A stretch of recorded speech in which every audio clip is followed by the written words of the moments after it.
Okay. Happy Easter. Well, hey, on behalf of our incredible staff team and 56 servant leaders that help put this together, I just want to say Happy Easter. We are so glad that you are here. Thanks for spending Easter with us. You look fantastic, but we are so excited to get to celebrate together. And this has been quite a year, and many of us have experienced a lot of different feelings and experiences this past year. I don't know about you, I know I have. And yet at the same time, I think the Easter message is more important this year than perhaps any other time in our lifetime, because the idea of Easter, right, is this profound story that actually God cares about you even when it seems like God is absent, and even when it seems like things are most difficult. Like, I don't know about you, but this past year, as I've had conversations with people, maybe you've had similar conversations over Zoom, or, you know, as you talked with your family, maybe you haven't been able to see each other and be together, but you could talk on FaceTime or Zoom or whatever, and you've had these conversations kind of rise to the surface that you've actually experienced and faced many of the things that you and I feel the deepest fear around. Right? The deepest fear around the fact of, you know, is there brokenness that we have yet to really experience together? And then 2020 showed up and was like, I got something for you. Right? You wonder, like, does God hear my prayers? And then a pandemic shows up. You wonder, does God care about our country? And our country seems more divided than ever. And deep down in the pit of your soul, you wonder, does God care about me? As perhaps you've lost a loved one or a coworker or a neighbor. And you wonder, does God even see this? Does God even care? Does God hear our prayers? And we have to be honest that, like, when it comes to Easter, we have this advantage, right? We have this advantage to look back on history and know that Sunday was coming. But if we were to actually be honest about what those first century followers of Jesus experienced, they thought that Easter wasn't a celebration. They thought it was a funeral. And this is what is so important for us to grapple with, because I love Easter. I love the bright colors. I love the Cadbury eggs. I'm actually a huge fan of Reese's eggs specifically. If you had to pick, how many of you go Reese's? How many of you go Cadbury? Oh, see, we just divided the country again. All right, so look what I did. All right, so, but, you know, I love it. You guys look fantastic. I love the dress up. I love the colors. I love the celebration. But we have to be honest that that's our version, right, of Easter. That's our experience. The first Easter wasn't anything like this.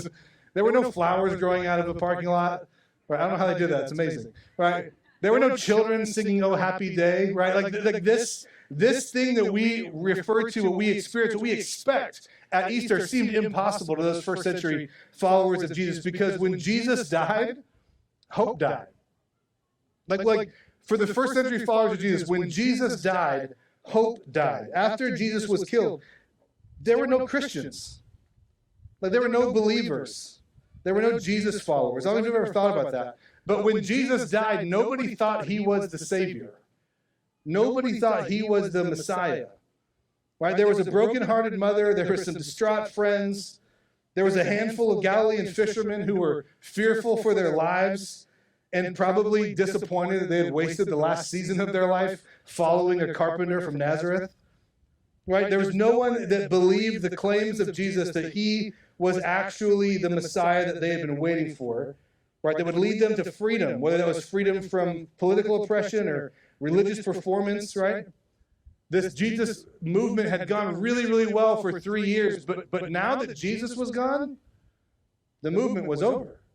I mean, the leader was killed between an unlikely alliance between corrupt temple and oppressive, heartless empire. And so with a buried Jesus, there was no need to keep the Jesus movement going.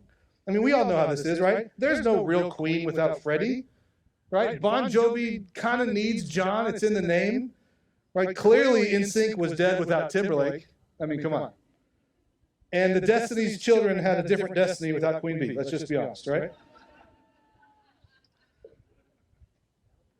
So I don't know about you, but if I'm in that moment, right? If you've ever thought of this, when Jesus' friends went to the tomb, they were not expecting a celebration. Nobody was in pastels. Nobody was expecting anything special to happen. Nobody was planning on taking pictures to remember this day, right?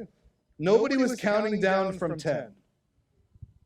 The things that we are so accustomed to, again, would have been absolute impossibilities to that first century group of women who, in the quietness of the darkness of the early morning, snuck to the tomb to properly bury and embalm their friend who was killed so mercilessly and buried so hastily in a borrowed grave that they couldn't do it the way they needed to when it happened.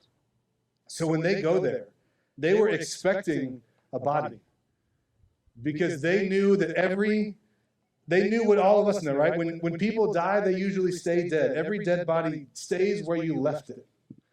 And so imagine their surprise when they show up and the stone is rolled away, and instead of Jesus' dead body there was an angel in white saying, "Why are you looking for the living among the dead? Why are you looking for the old among the new? Why are you looking for what you expected on the most unexpected morning?" And you might be thinking, well, yeah, that's a cute Bible story, Kurt. Like, we all read that story, and we put up with it, this time of year because it's Easter, and it's what you do, and you wear pastels, and you read the Bible story, but you can't really trust the Bible, right? I mean, it's old, and it's outdated, and it's so disproven. And here's what I want you to understand this morning. Like, I get all those pushback moments to the Scriptures. I understand that. But the reason, I want you to hear this, the reason I believe the Scriptures is specifically around this moment. The reason that I believe that the Bible, with all of its conundrums and all of its challenges, can actually be trustworthy when it comes to the story of resurrection is because even though these stories that we read in what we call the Gospel of Matthew, the Gospel of Luke, the Gospel of John, the Gospel of Mark, even though they were written down 15, 20 years after the fact, after the events that they record of the resurrection, none of those followers of Jesus wrote themselves into the story as the one who knew the whole time. Like, think about that. No one was like, yeah, I mean, everybody else left, but I still held on. Like, I still believed, right? Nobody was singing Smash Mouth, right? Some of you that have kids in Disney Plus got it. Oh, sorry. Shrek has become a new resurgence in our family. I don't know why, but the kids love it, right? So, nobody said I was the believer. Like, even his best friend John, who stayed with him to the very end when he breathed his last breath, even him didn't say, I knew the whole time. And if you were trying to craft a story just to get people to believe something that didn't actually happen, that is what you and I would do, right? We would write ourselves into the story as the hero, but that's not what they would do. They admitted they were all hopeless. They were fully and very aware of the reality and the pain of the loss of their friend, the loss of their faith, and the loss of their future. Losses that many of us have experienced this last year, right? There were no Christians that first Easter Sunday because there was no Christ. But then something happened, right? Easter isn't here to tell you what to believe or how to behave. Easter is simply an announcement of something that occurred. A buried body began to breathe. And with it, the opportunity of new life became available for you and for me. This extraordinary moment that we're going to read about in just a moment, captured by Peter, who, if we're honest, was the most unlikely suspect, right? He was the one who had abandoned and denied Jesus multiple times in the hours leading up to his death. He had so obviously given up the cause that for some reason he was just like, let's just go back to fishing. Like, that I know how to do, right? And then for some reason, after the crucifixion, Peter becomes the one who, instead of just telling the story that, hey, it ends with me giving up on Jesus and Jesus being killed, the only reason that Peter's story is even worth telling is because the resurrection occurred. It's because after this moment, right, Peter's whole life changes from a trajectory of despair and destruction to one that is full of hope. Because for over 30 years after Jesus came back from the dead, Peter tells this story. He tells the story all over the Mediterranean, and he ends up in Rome, Nero's Rome. And Peter doesn't know this at the time, but he will never leave this Rome alive. He ends up being imprisoned for what he would say he saw and experienced himself. And as he's sitting in a prison cell, awaiting his execution, his apprentice shows up, a guy named John Mark. And Peter tells him these stories that he had told so many times. And John says to him, imagine this, John leans close to the gates, the Roman guard standing watch, and he says, hey, I know I've heard it before, but can you tell me the story one more time? I want to write it down so that we can continue to hear it after you're gone. And so he tells the story, and he walks through the experiences that he had with Jesus, the life-transforming moments, the good, the bad, the painful, the challenging. And then he gets to this moment, the morning of Easter Sunday, what we call Easter Sunday. And imagine Mark leading into Peter saying, okay, go slow. I want to get this right. If you read the Gospel of Mark, this is the story. This is the story that Peter told his apprentice. And for the most of the Gospel of Mark, he flies through it, goes so fast. But then for some reason, post-resurrection, he slows way down because he wants you to understand what this means. It says this in what we call the Gospel of Mark, chapter 16, verses 2 through 7. It says, very early that Sunday morning, just at sunrise, they, meaning the women, went to the tomb. They couldn't embalm Jesus properly because it was the Sabbath in their Jewish traditions, which they honored well. And so they wake up early to go to the tomb to find the buried body, to embalm him, to honor him, to thank him. And as they're walking, they ask the obvious question, who's going to help roll the stone away? It's kind of big. But when they arrived, they looked up and saw that not only were the guards gone, but that the stone, which was very large, Peter tells us, had already been rolled aside. And so they do something that I don't know if I would have done, but they were more courageous than me. They entered the tomb, and they saw inside a young man clothed in a white robe sitting on the right side where Jesus would have been laid. And the women were shocked. They realized it's an angel. And the angel says, don't be alarmed. You are looking for Jesus of Nazareth, who was crucified. And they were like, yeah. Like, yes, that's why we're here. And he says, don't be alarmed, which is the dumbest thing to say ever, right? Like, this is enough to be scared of. This is very unusual. It says, he isn't here. He has risen from the dead, just as he said. Look, this is where they laid his body. Now, don't miss this, what Mark writes next. Remember, this is Peter telling him the story. Now, go tell his disciples, including Peter. You know the one that abandoned him in his time of need? You know the one who said he was going to be there and then wasn't? The one who was running in shame and fear and despair. Go tell his disciples, including Peter, that Jesus has already gone ahead of you to Galilee. You will see him there, just as he told you before he died. And so when they realize that Jesus is alive, it changes everything for them. And the good news is not only did it change everything for those women in the first century, but it can change everything for you and for me. Because for 3 days, Jesus laid in the darkness of the tomb, the darkness of death and sin. And his followers were in the panic of persecution. They fled. They returned to their fishing boats. They hid in their homes, waiting for who knows what. Because as they counted those 3 days, they knew the story was over. But from deep within the earth, the heart of a dead man began to beat again. The one who had breathed the cosmos into being began to breathe on his own. The corpse of the Creator arose and traded the suffocation of sin for lungs full of life.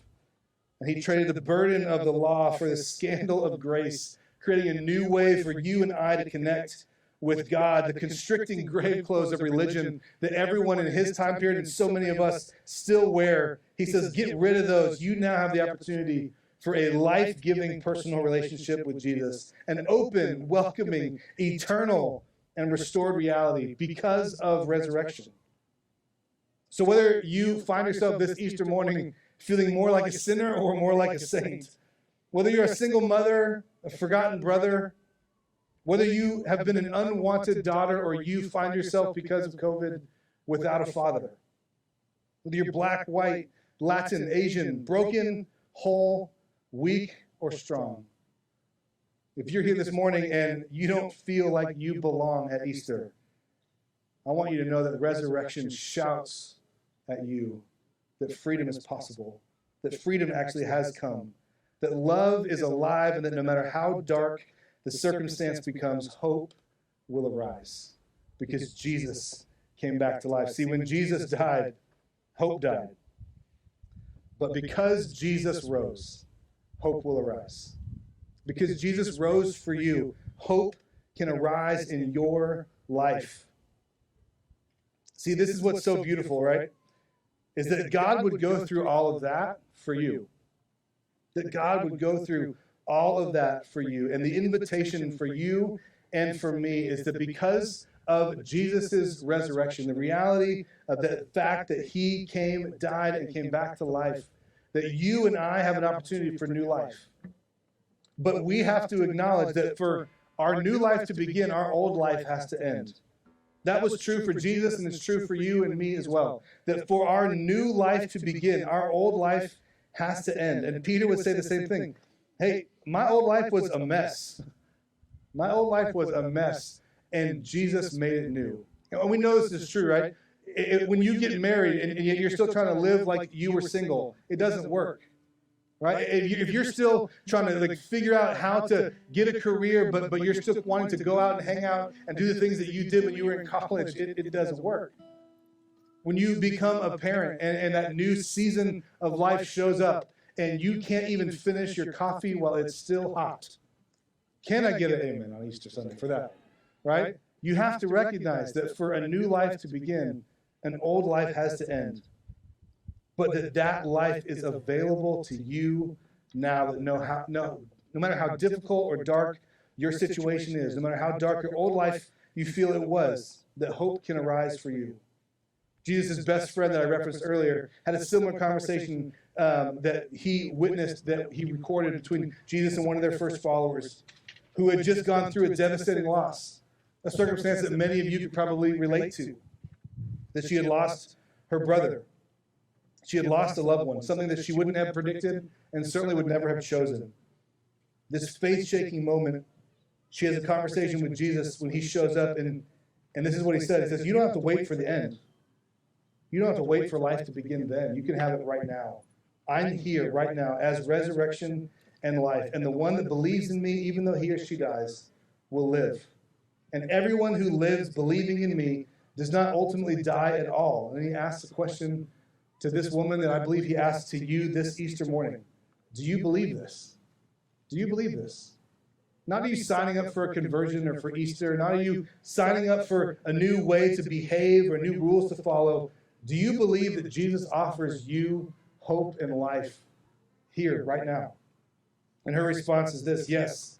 Yes, Lord. Yes, Jesus. All along, I have believed that you are the Messiah, the Son of God, who has come into the world. And so Jesus, I believe, asks you that same question this morning. And I think it's an opportunity for all of us to ask ourselves, in the midst of what we've experienced, do I believe that? Do I believe that Jesus actually is right now offering me hope and resurrection life? Not to have it all together or to change religions.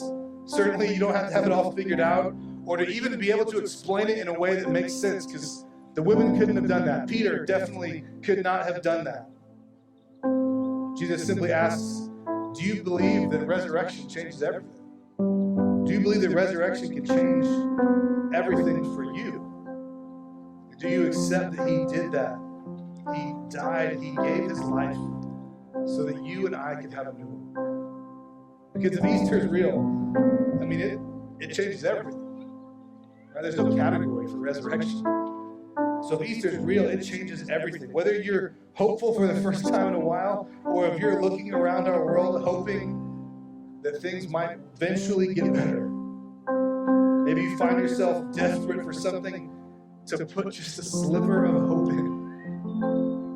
Or if you're honest, you feel afraid to hope. And you find yourself just not knowing where to turn this Easter. And if that's true of you, then you have actually more in common with those at the first Easter than perhaps you even realize. Because Easter promises us, no matter how bad things seem, how dark it gets, or how long it takes, that hope will arise. Hope will arise for you.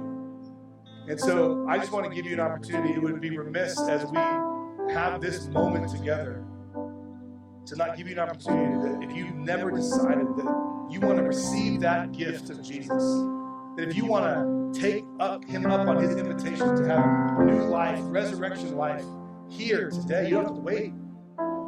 Your new life can begin today, whether you're here in the parking lot or you're watching online. I want to give you an opportunity to pray a simple prayer. There's nothing magical about these words. It's just an expression of your heart to say, I actually want to hope again. I want to place my hope in Jesus.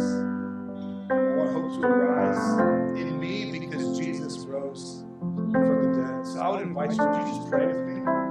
We can all pray together. We have a posture of prayer around here where we open our hands to pray. A lot of times I was taught you got to close your hands. Mostly it's because they didn't want you like playing with your neighbor or touching anybody, which is extra important right now, right? But we want to pray with our hands open, saying, God, I'm open to what you want to do in my life. That my body's in a posture that I hope my heart and my soul reflects. So I just invite you to pray with us, to repeat these words after me, perhaps for the first time, or if you would say, hey, over these last few months, my faith has all but died. And I want you to know that if that's been true, if you felt like you've drifted from God, that you are welcome back. He doesn't judge you, He doesn't shame you. He's very familiar with people who gave up hope on Easter. In fact, He came specifically for them. He came for you. He came for me. So whether you feel like this is for you, or you're coming back for the first time, or you're coming back to Jesus, I just want to invite you to pray. Would you pray these words? Jesus, thank you that because you rose, hope can arise. I don't see a lot in our world this year that gives me hope. And while I may not be as bad as some, what's worse is that I don't see a lot in me that gives me hope. But as I hear this story, perhaps for the first time or in a new way today, I realize that I see a lot of hope in Easter. That because of your resurrection, Jesus, I believe that you can give me new life as well. Thank you that I don't have to wait till the end. Thank you that the resurrection life starts now. So I place my trust in you. I believe that you did for me what I could not do for myself. That when you died, my sin was nailed to the cross with you. That when you rose from the dead, I believe I don't have to be afraid of death anymore. Because of what you've done, I can be restored in my relationship with God. So today, this Easter 2021, Jesus, I say yes. You have already said yes to me. I say yes to you. Thank you. To your name we pray. Well, if you prayed that prayer, if that was your moment, whether you began a relationship with Jesus today or you came back to a restored relationship with Jesus, we have a gift for you. So before you leave today, we want you to head over to our care and prayer tent. They have a gift for you, and they would just love to pray for you. And you can actually go during this song if you would like, because we're going to sing a song that is so important for us on Easter. It reminds us, it tells us to remember who it is, who this God is that we are following. Who is Jesus really? I don't know about you, after this past year, I need this reminder. So I would invite you, if you're able, would you stand with us? We're going to sing this song again. The lyrics are in your program. If you're joining us online, there's a downloadable PDF you can click on real fast. We'd love for you to let these words really sink into your soul as you listen or sing them aloud. And again, head over to our prayer tent so they can pray for you. They want to give you a gift and set you on this new journey because we want to celebrate that hope